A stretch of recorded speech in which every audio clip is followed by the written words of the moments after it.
तो आज हम बताने वाले हैं वह एक मुख्य और जो एक मुद्दा है। और यह एक वीडियो जैसे कि आपके घर में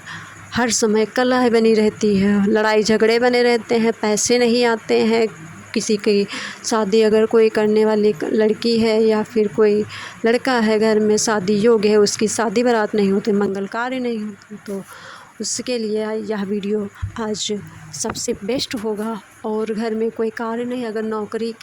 में या बिजनेस में आप करते हैं तो उसमें घाटा होता है, नौकरी नहीं लग रही है और इतना परेशान हो गए हैं कि आप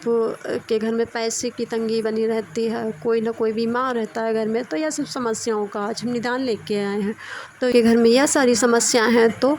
उसे हम पितृदोष के नाम से जानेंगे। पितृदोष होता कैसे है और क्या है इसका उपाय, आज हम वीडियो में बताने वाले हैं। तो जानिए पितृदोष कैसा है और क्यों होता है। अगर हमारे घर में अगर कोई जो हमने किसी का पहले पूर्व या अगले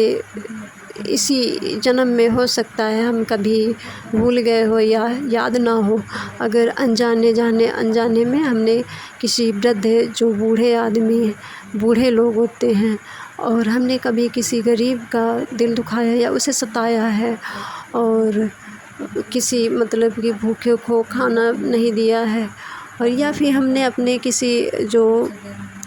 हमारे जो पितर जो अब नहीं है इस दुनिया में उनका बार बार नाम लेके या फिर उनको गालियाँ देके अगर उनके विरुद्ध हम कोई भी कार्य कर रहे हैं, जैसे कि अगर हमारे जो पितर हैं तो वो भक्त प्रवृत्ति के थे और भक्त थे, अब उनकी जो संतानें हैं तो वह मांस मदिरा आदि का सेवन कर रही हैं, तो इससे हमारे जो पितर हैं तो वह नाराज़ होते हैं और वही नाराज़गी से यह सब लक्षण जो हैं तो होते हैं। तो अब आगे चलते हैं कि इसका निवारण क्या है, आखिर क्या इसका कोई तो उपाय होगा जो पितृदोष को हम कैसे शांत करें। तो उसके लिए हम क्या करेंगे उपाय, तो सबसे पहले हम क्या करेंगे, जो अपने पितरों को शांत करने के लिए सबसे पहले तो हम इसके लक्षण बताएंगे। लक्षण क्या है, अगर अचानक से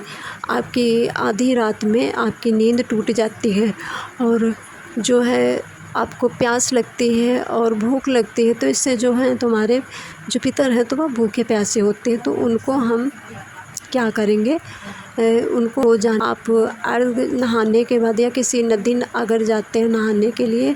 तो उसमें आप 3 जो हाथों की अंजूरी होती है तो उससे 3 मतलब कि जल दीजिए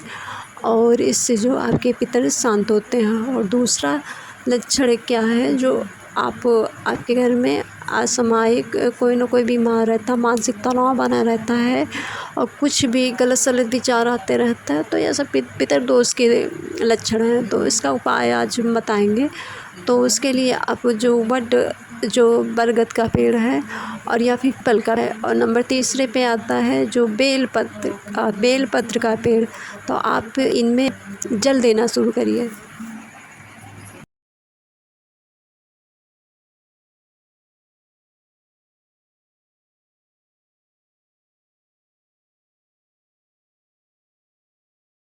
और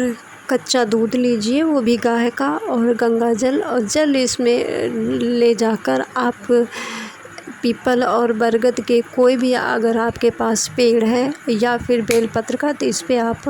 अर्पित करें और शाम को दीपक जलाएं। और दूसरा उपाय है कि आप नियमित रूप से जो महामृत्युंजय के पाठ का जाप करें। और तीसरा है कि आप जो घर में आप हनुमान चालीसा का पाठ करें और शनि शांत के लिए भी पूजा करवाएं। और हो सके तो जब गाय जो कावा को आप खाना दें, और हो सके तो अमावस्या के दिन आप मीठे गुड़ या रोटी गुड़ आप गाय को खिलाएं, इससे भी पितर शांत होते हैं। और